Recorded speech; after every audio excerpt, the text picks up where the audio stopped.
రంజిత్, హే నీ చేతిలో అన్ని పేపర్లు పెన్నులు ఉన్నాయేంటి? వెంగళప్ప, నేను నా జీవిత చరిత్ర రాయాలి అనుకుంటున్నాను, అందుకే ఈ పేపర్స్ అన్నీను. రంజిత్, ఓ, నీ ఆటోబయోగ్రఫీ రాద్దామనుకుంటున్నావా?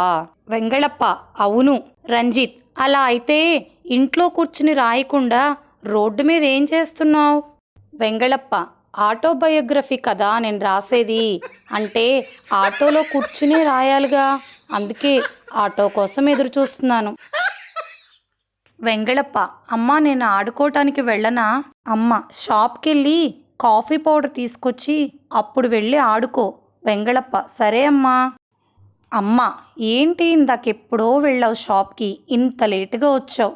సర్లే, నువ్వు తెచ్చింది నాకు ఇచ్చేసి ఆడుకో. వెంగళప్ప, ఇదిగో అమ్మా తీసుకో.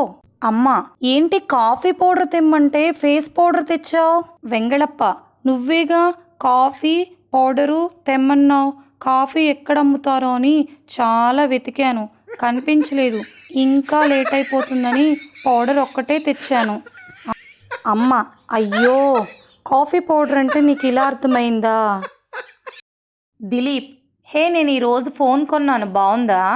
వెంగళప్ప, నేను నీకులాగా వేరే వాళ్ళు వాడిన ఫోన్ వాడను. దిలీప్, ఏం మాట్లాడుతున్నావు? కొత్త ఫోన్ ఇది, వేరే వాళ్ళు వాడింది కాదు. వెంగళప్ప, కొత్త ఫోనా ఇది? నిన్నెవరో మోసం చేశారు, వాళ్ళు వాడిన ఫోను నీకు అమ్మేశారు. వెంగళప్ప, కావాలంటే చూడు, నీ ఫోన్ వెనకాల సగం కొరికేసిన యాపిల్ ఉంది, అంటే ఎవరో వాడిందనేగా.